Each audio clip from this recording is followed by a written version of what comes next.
With consistent changes throughout the year 2025 to the credit card points and miles game, we have seen the addition of some new heavy hitters like the City Strata Elite, annual fees hiked and refreshed for cards like the Chase Sapphire Reserved and soon to be American Express Platinum, and some bombshells of transfer partners revealed, such as American Airlines for City. Which is why in this video, we're going to talk about my brand new credit card strategy going into the end of 2025 and why I chose to make these changes. The major reason I decided to shake up my entire credit card rotation was not only the announcement, but the application of the Citi Strata Elite. This is the $595 newest premium travel credit card on the market. And guys, I honestly believe the credit card points and miles game is divided down the middle. 50% of people hate this credit card and think it's an absolute waste of space. And the other 50% love the credits as well as what the credit card unlocks for the points and miles game. Now, I definitely fall in the later of the two, which is why I decided to pay that $595 price tag for the City Strata Elite, and due to the amount of value that it's going to unlock in my personal lifestyle. It's going to unlock airport lounge access for me and my player 2 for a $0 out of pocket for any guest. It's going to get me $200 via splurge credit, $200 via private chauffeur service, and a $300 hotel credit. But all of these benefits aside, the main reason I dove in headfirst into City was due to the unlocking of American Airlines. Now, us in the points and miles game know the value of American Airlines points, which makes this partnership even crazier. Now, I'm not going to make this entire section on how good American Airlines is, but living in a domestic American Airlines hub, three examples that I'll probably be using in the future. Let's say I want to go to Las Vegas. This is only going to cost $75 worth of American Airlines points. Salt Lake City, Utah to see some snow, $85 of American Airlines points. Let's say I want to go to New York City like I do every single December, $85 worth of credit card points. Even if we multiply it by two for me and my player two, this has not even chipped away at 50% of the sign up bonus that I'm going to be getting. And I know what a lot of people are going to comment down below about the kind of inevitable nerf that a lot of people see coming to the American Airlines ecosystem. Guys, as long as there is value in the credit card points and miles game, you need to pounce. If the American Airlines ecosystem is going to unlock value, book a next couple flights for the near distant future. That's what I plan on doing. So if any nerfs come in the future, I've already secured that value. Before we hop into the specific credit cards, for anyone trying to establish their overall credit card setup, I heavily recommend taking a look at your overall expenses and addressing the highest areas. And just for the general population, the four major areas of spend that kind of take up most of our money is dining, whether that's groceries or eating out, transportation, either gas or electric vehicles, travel, as well as rental payments. If you can have credit cards that address these four major areas of spend, then you are going to fare very well in the credit card points and miles game. Anything beyond that is just optimization and will kind of juice out more and it will yield you more credit card points in the long run, but it is not necessary. As long as you can address most of the areas in your life, you will fare very well in this game. So the first one we're going to target is dining in my setup. And my dedicated dining credit card is going to be the City Strata Elite. The City Strata Elite is going to get me not only a 3x base level multiplier most of the week, but it's going to get me an elevated 6x back in dining on city nights. City nights are going to be Friday and Saturday nights. And guys, I pay this annual fee, and I'll be the first one to tell you that this multiplier is bogus. I love the 6x, but just to only get this two nights out of the week is pretty ridiculous. But in the long run, I'm not going to be complaining because for the most part, the most amount of times that I go out to eat is going to be either Friday or Saturday night. So it will definitely get mileage in my credit card setup.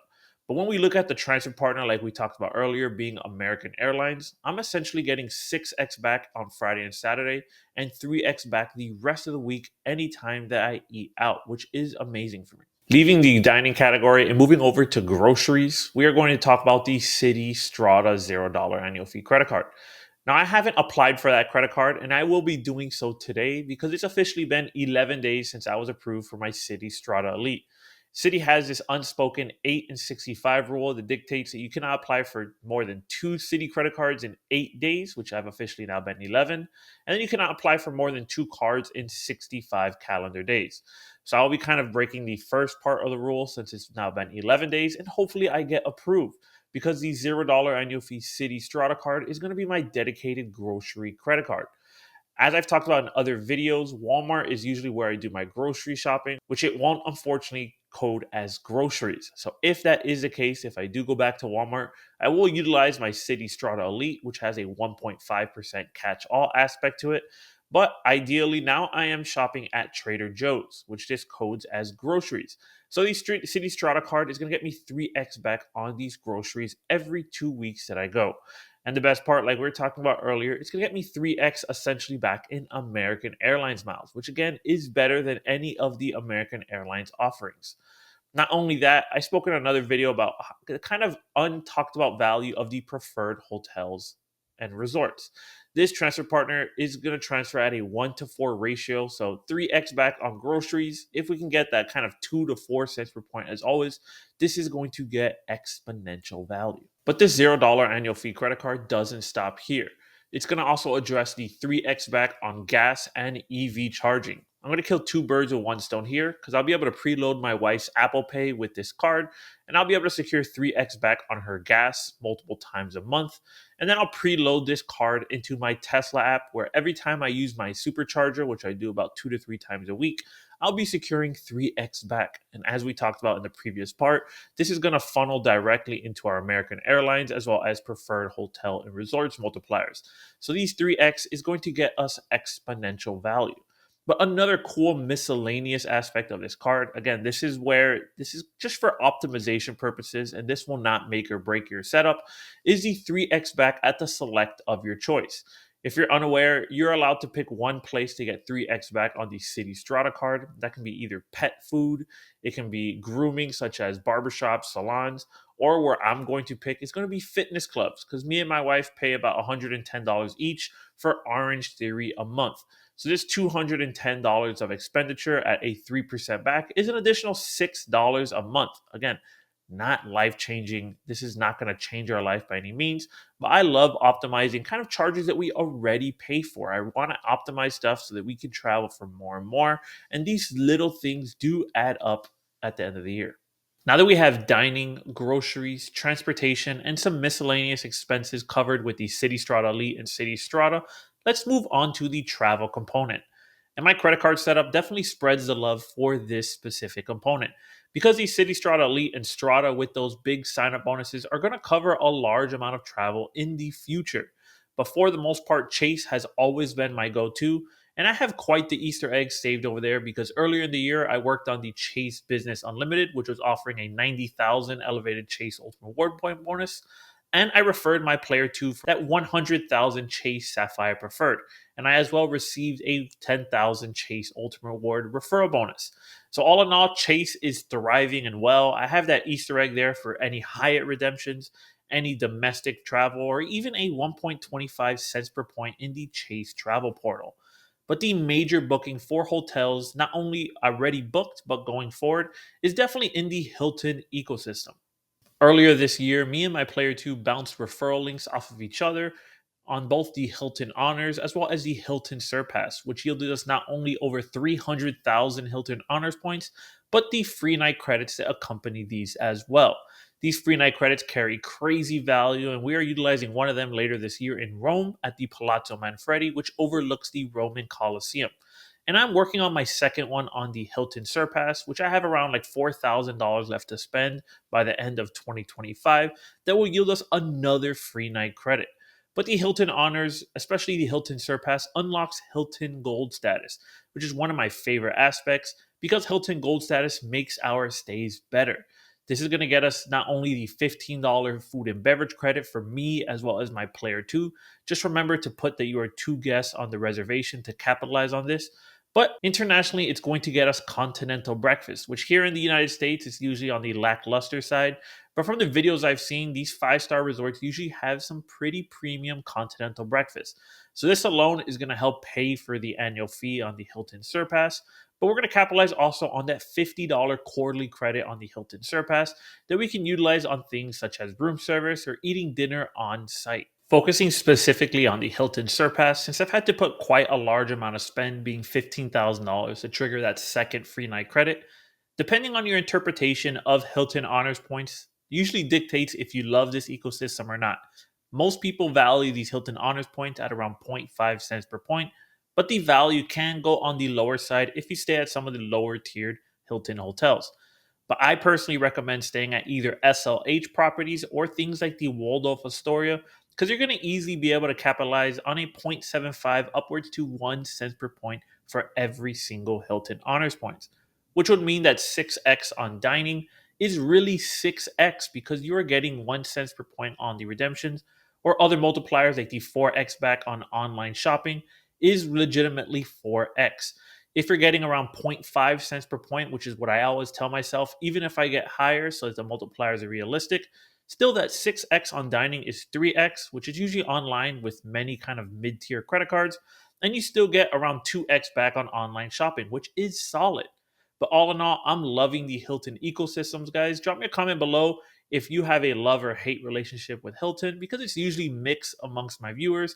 But going forward, I definitely see myself upgrading to the Hilton Aspire and getting one of those free night credits year after year. Moving on to our last area of expenditure in our credit card strategy, and the largest area of spend for a large majority of the United States is rental payments. And for this, I utilize the Built Mastercard, which, as we know, is the credit card that waives that 3% transaction charge and earns you credit card points when you pay your rent. The Built card, honestly, is one of my favorite cards because the currency is so valuable. I value these credit card points right in line with Chase because it gives us access to transfer partners like the World of Hyatt as well as Alaska Airlines. And when American Express lost that loophole between Hawaiian and Alaska, I believe Built points got that much more valuable. And if it wasn't for Citi to give us access into American Airlines, the only way I was able to book domestic flights via American Airlines was through Built and Alaska because they're both part of the One World Alliance. So I was able to book my American Airlines flights with my Alaska Airlines miles. And one of the best aspects of the Built MasterCard is, even aside from its rental payment, this credit card has a $0 annual fee. So not only are you able to generate points via rent, but it is going to give you access to some of the most lucrative transfer partners without charging you an annual fee. Chase doesn't do this, American Express. None of the other big ecosystems give you access to the heavy hitter transfer partners without charging you an annual fee. And one of my favorite things to do with my Built MasterCard to generate even more Built points is to preload my other credit cards in the Built app. And even if I dine at a neighborhood dining restaurant and pay with another credit card, Built will still pay you that differential in Built points.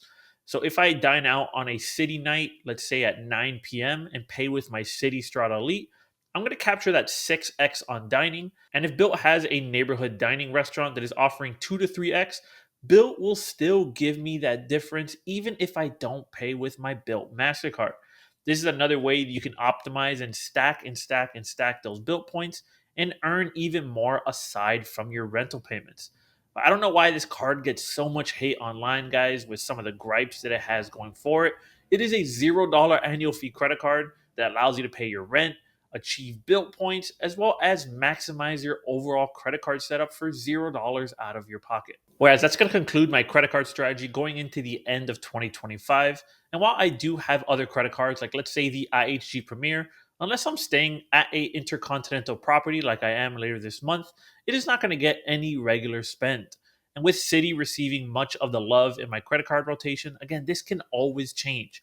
If any devaluations occur, if anything changes in the future, we can always make some tweaks here and there. But guys, if you enjoyed this content, drop me a like, comment, subscribe as it directly supports my content. And drop me a comment below of what your current credit card strategy is. And if you want a full video on why I chose the City Strata Elite, I'll have one right here for you.